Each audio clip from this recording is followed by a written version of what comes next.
درې وزې په وختونو کې درې وزې په یو ښایسته چمنزار کې د سیند په څنګ کې ژوند کاوه.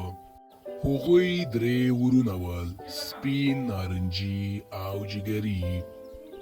دا درې ورونه په خوشحالۍ سره ژوند کاوه. هغوی سبزۍ خوړله او له سیند څخه یې اوبه څښلې. خو یو ډېره وحشتناکه ورځ باندې هغوی ولیدل چې هغوی ټوله سبزه خوړلې وه. اوس به موږ څه شی وخورو؟ هېڅ تشویش مه کوه وروره، هاخوا دې سیند ته وګوره، هلته ډېر ښایسته چمن دی، هر څومره چې وغواړو خوړلی شو. رښتیا وایي وروره، خو موږ فقط باید هغه پل نه تیر شو، بیا موږ کولی شو چې هغه وخورو.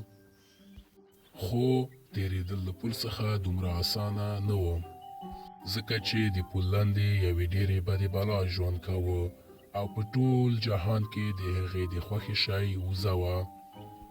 خو له پل څخه به څوک اول تیر شي؟ کوچنۍ وزې وویل.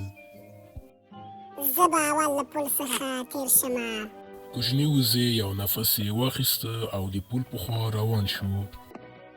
د ګرځېدلو په وخت کې بلا وویل، څوک د پل په سر ګرځي؟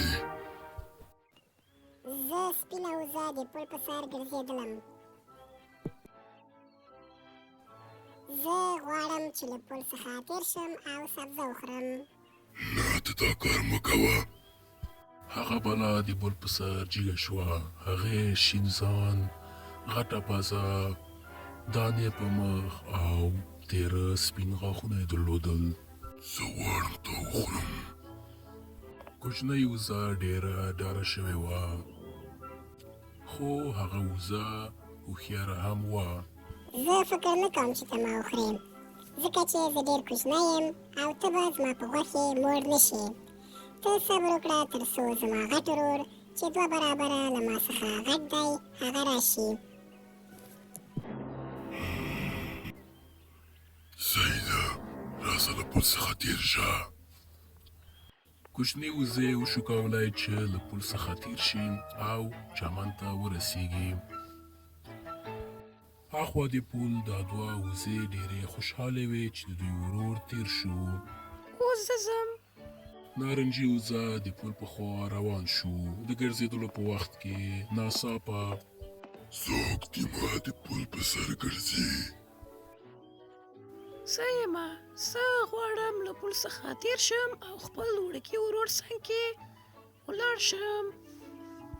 بلا بیا د پل په سر جګه شوه. نه، ته نشې کولی، ځکه چې زه غواړم تا وخورم.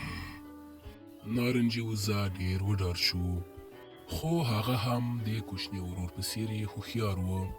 نه، زه فکر نه کوم چې ته دا کار وکړې. که ته یو څو دقیقې صبر وکړې، زما غټ ورور له موږ څخه غټ دی او تا ته به ډېر ښه غوښه درکړي. صحیح ده، راسه له پل څخه تیر شه. نارنجي وزه په خوشحالۍ سره له پل څخه تیر شو او خپل ورور څنګ کې لاړه.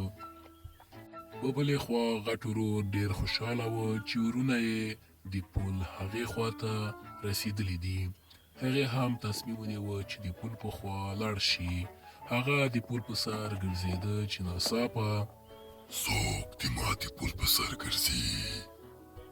زه یم د هغوی غټ ورور او غواړم چې له پل څخه تیر شم او خپل ورونو څنګ کې لاړ شم. بلا بیا هم د پل په سر په 3مې دفعې جګ شو.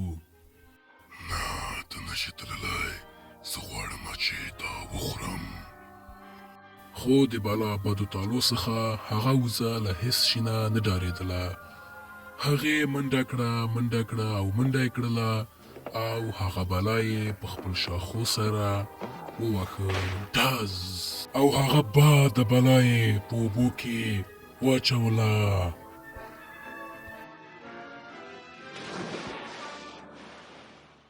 په آخر کې غټ ورور وشو کولی چې بلا ته شکست ورکړي او په ډېرې خوشحالۍ سره خپل ورونو څنګ کې یو ځای شي او بده بلا هم نور هیڅکله رانغله.